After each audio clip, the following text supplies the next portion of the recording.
नमस्कार दोस्तों, इस वीडियो में आप सभी का स्वागत है। आई होप आप सभी स्वस्थ होंगे और अच्छे से अपने एग्ज़ाम की तैयारी कर रहे होंगे। तो जैसा कि हमने अपनी लास्ट वीडियो में पढ़ा था कि काल किसे कहते हैं और काल कितने प्रकार का होता है। तो हमें पता है काल किसे कहते हैं, क्रिया के जिस रूप से ये पता चले कि क्रिया किस समय हुई है, कि कोई भी काम है वो किस समय हुआ है। जिस शब्द से हमें ये पता चले या क्रिया के जिस रूप से हमें ये पता चले उसे हम काल कहते हैं। और काल को जो है 3 भागों में बाँटा गया है। कौन-कौन से हमें पता है। पहला है हमारा भूतकाल, दूसरा है वर्तमान काल और तीसरा है भविष्य काल। जिसमें हम कल भूतकाल को पढ़ चुके हैं। भूतकाल होता है जो बीता हुआ समय होता है। मतलब बीते हुए समय में जो भी कार्य किया जाता है वो हमारा भूतकाल कहलाता है।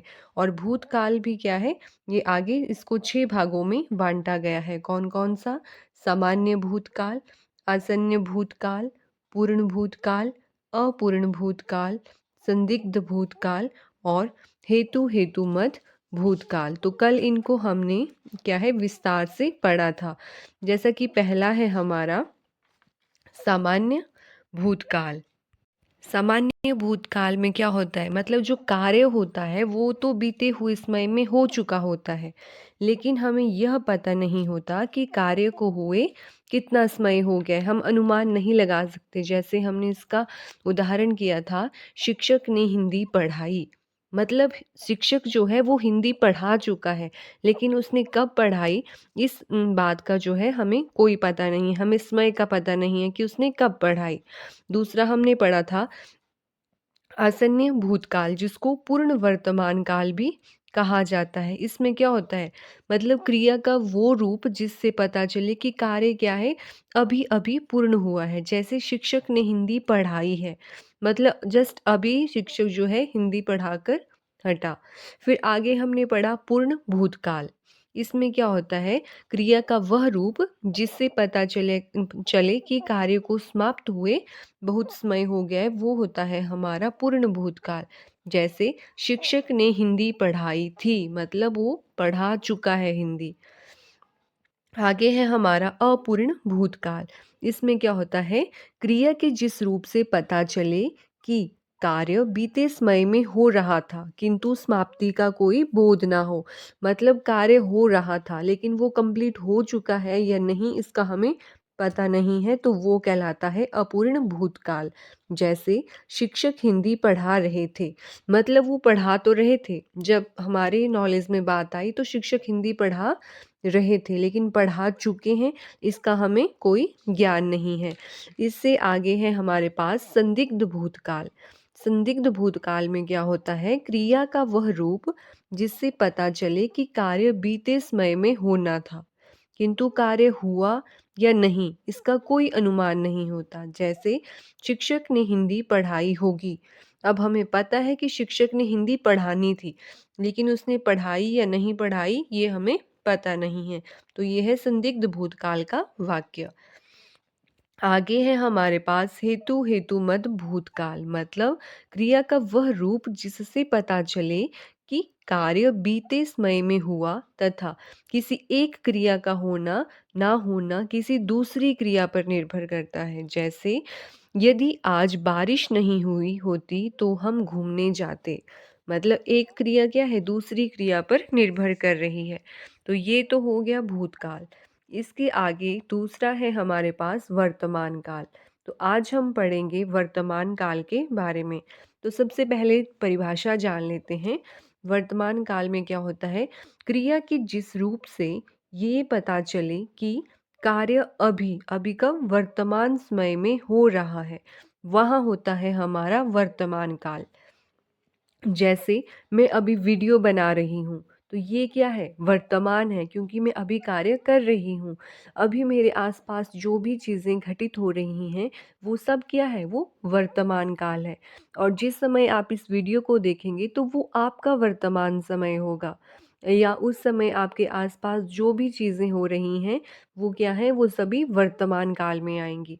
तो वर्तमान काल को जो है फर्दर आगे कितने भागों में बाँटा गया है? इसके जो है मुख्य 5 प्रकार होते हैं। कौन-कौन से? सामान्य वर्तमान काल, तात्कालिक वर्तमान काल और संदिग्ध वर्तमान काल। चौथा है पूर्ण वर्तमान काल, 5वां है हेतु-हेतुमत वर्तमान काल। तो ये हुए वर्तमान काल के 5 प्रकार। अब इनको भी हम क्या करेंगे, एक-एक करके पढ़ेंगे। तो सबसे पहले हम बात करेंगे सामान्य वर्तमान काल की। तो सामान्य वर्तमान काल की परिभाषा भी देख लेते हैं। क्रिया के जिस रूप से हम रोज़मर्रा के कार्य अथवा दैनिक दिनचर्या अथवा आदतें दिखाते हैं, उसे सामान्य वर्तमान काल कहते हैं। अब देखिए, क्रिया के जिस रूप से हम रोज़मर्रा के कार्य, मतलब हम अपनी रोज़मर्रा की ज़िंदगी में जो कार्य करते हैं या हमारी दैनिक दिनचर्या होती है या हमारी आदतें होती हैं, वो सभी आती हैं हमारी सामान्य वर्तमान काल में।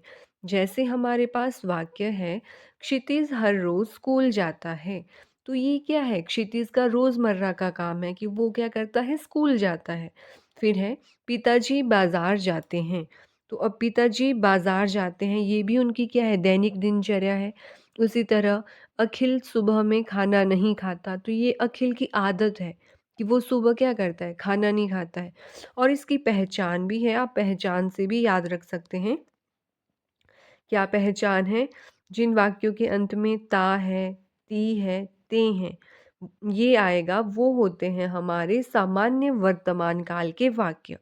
जैसे हमने ऊपर उदाहरण किए, क्षितिज हर रोज स्कूल जाता है, तो वाक्य के अंत में आया ता है।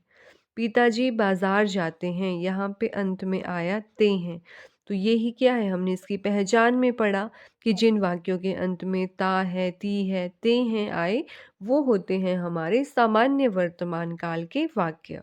तो ये हो गया सामान्य वर्तमान काल। दूसरा है हमारे पास तात्कालिक वर्तमान काल। और जो तात्कालिक वर्तमान काल है, इसको अपूर्ण वर्तमान काल भी कहते हैं। इसकी परिभाषा है, क्रिया के जिस रूप से पता चले कि कार्य लगातार जारी है, मतलब कार्य जो है वो हो रहा है, खत्म नहीं हुआ है, जारी है, अथवा जो कार्य वर्तमान समय में हो रहा है, तात्कालिक वर्तमान काल अथवा अपूर्ण वर्तमान काल कहलाता है। जैसे उदाहरणों से समझते हैं। पहला उदाहरण है, रिया सुबह से काम कर रही है। तो क्या है? रिया जो है वो सुबह से लगातार काम कर रही है। तो ये हुआ हमारा तात्कालिक वर्तमान काल का। फिर है, बच्चे आजकल कोई काम नहीं कर रहे हैं। अब बच्चे क्या हैं? वो कुछ समय से क्या है? लगातार कोई काम नहीं कर रहे हैं। फिर है, सरकार अपना काम समय पर क्यों नहीं कर रही है? अब सरकार है, वो भी अपना काम जो है समय पर नहीं कर रही है। तो लगातार कुछ समय से ये चीज़ें होती आ रही हैं। इसलिए इनको क्या कहा गया है? इनको कहा गया है तात्कालिक वर्तमान काल। अब जैसे पिछले 8 मिनट से मैं यह वीडियो बना रही हूँ, तो ये क्या है? तात्कालिक वर्तमान काल का वाक्य हुआ, क्योंकि कार्य लगातार होता आ रहा है और इसके पूर्ण होने का हमें कोई बोध नहीं हो रहा। इसलिए इसको तात्कालिक वर्तमान काल और अपूर्ण वर्तमान काल कहते हैं। और इसकी पहचान है, रहा है, रही है, रहे हैं। जिन वाक्यों के अंत में रहा है, रही है, रहे हैं आए, वो होते हैं हमारे तात्कालिक वर्तमान काल के वाक्य। जैसे हमने ऊपर उदाहरण किए, रिया सुबह से काम कर रही है। बच्चे आजकल कोई काम नहीं कर रहे हैं। सरकार अपना काम समय पर क्यों नहीं कर रही है? तो ये क्या है? वाक्य के अंत में आया, रहा है, रहे हैं, रही है। तो ये हुआ हमारा तात्कालिक वर्तमान काल या अपूर्ण वर्तमान काल का वाक्य। इसके आगे तीसरा है हमारे पास संदिग्ध वर्तमान काल। और संदिग्ध वर्तमान काल को हम संभाव्य वर्तमान काल भी कहते हैं। अब देखिए, कुछ किताबें आपको ऐसी मिलेंगी जिसमें जो हमारा वर्तमान काल है, इसको 6 भागों में या इसके 6 प्रकार दिए गए होंगे। वो कैसे? उन्होंने क्या किया है, जो संदिग्ध वर्तमान काल है और संभाव्य वर्तमान काल है, इनको अलग अलग माना है। लेकिन ये दोनों क्या हैं? अगर आप इनको पढ़ेंगे तो ये सेम है। संदिग्ध वर्तमान काल में होता है कि जैसे वाक्य है साहिल पढ़ रहा होगा, और संभाव्य वर्तमान काल में क्या होगा कि शायद साहिल पढ़ रहा होगा। तो ये मुझे नहीं लगता कि ये अलग-अलग होने चाहिए। हालाँकि कुछ किताबों में आपको ये ऐसे भी देखने को मिलेंगे। तो हम क्या है, हम तो वर्तमान काल के जो है मुख्य 5 प्रकार ही मानेंगे, जिसमें हम संदिग्ध वर्तमान काल और संभाव्य वर्तमान काल को एक ही मानेंगे। तो चलिए देख लेते हैं संदिग्ध वर्तमान काल या संभाव्य वर्तमान काल क्या होता है। क्रिया के जिस रूप से कार्य के होने में संदेह हो, क्या हो, संदेह हो, संदिग्ध वर्तमान काल कहलाता है। जैसे हमारे पास उदाहरण है, साहिल पढ़ रहा होगा। अब देखिए वाक्य है साहिल पढ़ रहा होगा। हम अनुमान लगा रहे हैं कि वो पढ़ रहा होगा। हमें पता नहीं है कि वो पढ़ रहा है या नहीं पढ़ रहा है, पर हम बोल रहे हैं कि वो पढ़ रहा होगा। और जब भी हम इसके साथ लगा देते हैं शायद साहिल पढ़ रहा होगा, तो देखिए दोनों ही वाक्यों का जो भावार्थ है वो एक है। तो जब दोनों वाक्यों का भावार्थ एक है तो हम इनको अलग-अलग क्यों मानेंगे? जबकि दोनों एक ही बात कह रहे हैं, तो क्या है, इसीलिए जो है वर्तमान काल के 5 प्रकार माने जाते हैं। उसी तरह आगे वाक्य है, राम गाँव नहीं जा रहा होगा। अब हमें नहीं पता कि वो जा रहा है या नहीं, लेकिन हम बोल रहे हैं कि वो गाँव नहीं जा रहा होगा। इसको ऐसे भी बोल सकते हैं, शायद राम गाँव नहीं जा रहा होगा। अगला वाक्य है, राधा खाना बना रही होगी। अब हमें नहीं पता कि वो बना रही है या नहीं बना रही है, संदेह की भावना है, तो क्या है, ये भी होगा संदिग्ध या संभाव्य वर्तमान काल का वाक्य। अब इसकी पहचान देख लेते हैं। जो संदिग्ध वर्तमान काल के वाक्य हैं उसकी पहचान क्या है? जैसे हमारे पास है पहचान में, रहा होगा, रही होगी, रहे होंगे, शायद, हो सकता है, मुझे लगता है। तो जिन वाक्यों में ये सब पाया जाएगा वो होंगे हमारे संदिग्ध वर्तमान काल के वाक्य। जैसे रहा होगा, हमने यहाँ पे देखा रहा होगा, रही होगी। और जब हमने इसको दूसरे प्रकार से लिखा तो हमने यहाँ पे शायद लगाया। तो ये क्या है? ये हुए हमारे संदिग्ध वर्तमान या संभाव्य वर्तमान काल के वाक्य, और ये रही इनकी पहचान। आप पहचान से भी इनको याद रख सकते हैं। फिर आगे 4th है हमारे पास पूर्ण वर्तमान काल। पूर्ण वर्तमान काल क्या होता है? पूर्ण वर्तमान काल की परिभाषा है, क्रिया के जिस रूप से पता चले कि कार्य अभी-अभी समाप्त हुआ है। क्या है? कार्य क्या है? वो अभी-अभी समाप्त हुआ है। अर्थात कार्य के पूर्ण होने का बोध होता है कि कार्य पूर्ण हो चुका है। पूर्ण वर्तमान काल कहलाता है। इसे आसन्न भूतकाल के नाम से भी जाना जाता है। अब हमने स्टार्टिंग में देखा था, जब हमने भूतकाल किया था, वहाँ पे हमने आसन्न भूतकाल को पूर्ण वर्तमान काल भी कहा था। तो उसी तरह से यहाँ पे पूर्ण वर्तमान काल को हम आसन्न भूतकाल भी कहते हैं। तो हमने क्या पढ़ा? इसकी परिभाषा में हमने पढ़ा कि कार्य जो है वो अभी-अभी समाप्त हुआ होगा और हमें कार्य के पूर्ण होने का बोध होता है, वो कहलाता है पूर्ण वर्तमान काल। अब इसके उदाहरण देख लेते हैं। भाभी ने चाय बनाई है। अब हमें पता है कि भाभी ने क्या किया है, जस्ट अभी-अभी चाय बनाई है, कार्य हो चुका है। है क्या है? हमारा वर्तमान काल का है, और ई क्या है? हमारा भूतकाल का है। तो इसीलिए इसको कहते हैं पूर्ण वर्तमान काल और आसन्न भूतकाल। आगे है, अजय ने मज़दूरों से कार्य समाप्त करवाया है। अजय ने क्या करवाया है? मज़दूरों से कार्य समाप्त करवाया है। है आ गया वर्तमान का या आ गया भूतकाल का। तो हो गया पूर्ण वर्तमान काल और आसन्न भूतकाल। अगला वाक्य है, नाना जी ने बच्चों को कहानी सुनाई है। तो नाना जी क्या कर चुके हैं? बच्चों को कहानी सुना चुके हैं। तो ये भी हो गया पूर्ण वर्तमान काल का वाक्य। अब इसकी पहचान देख लेते हैं। इसकी पहचान क्या है कि वाक्य के अंत में या है, ई है, ये हैं आए तो वो होंगे हमारे पूर्ण वर्तमान काल के वाक्य। अब जैसे यहाँ पे अंत में आया ई है, या है, ई है, तो ये हुए हमारे पूर्ण वर्तमान काल के वाक्य।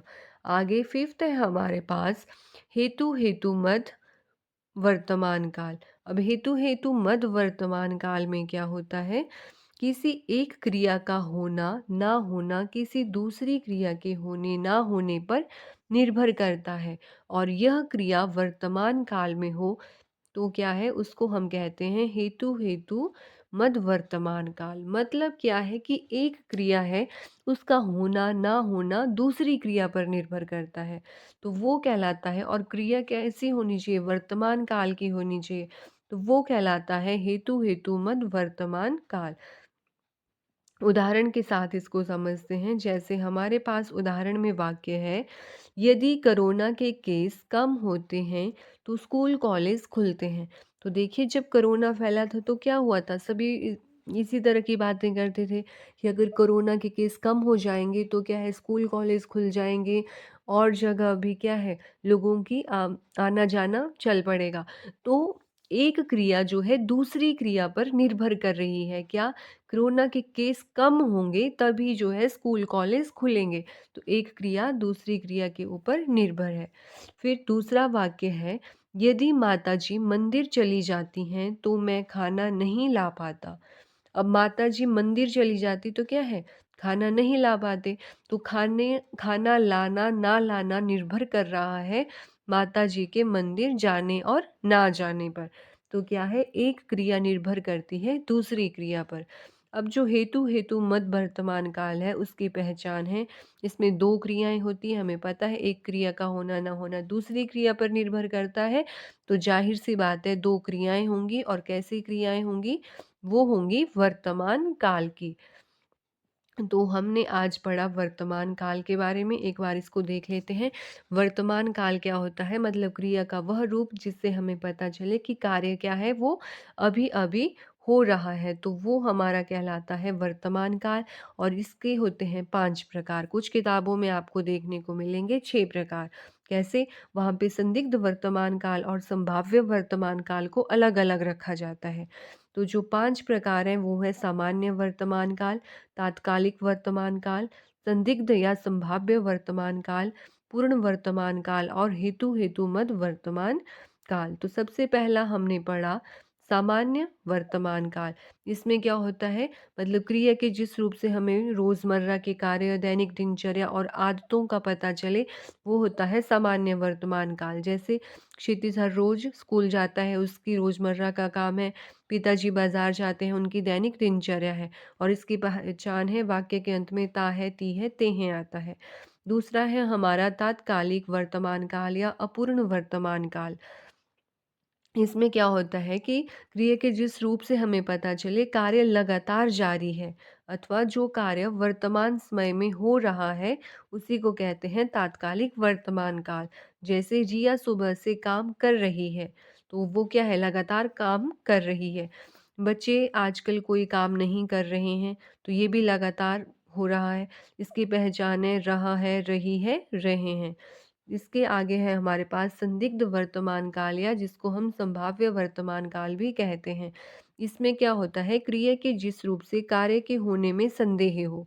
जैसे साहिल पढ़ रहा होगा, या इसको हम लिख सकते हैं शायद साहिल पढ़ रहा होगा। तो क्या है, इस वाक्य में संदेह उत्पन्न हो रहा है।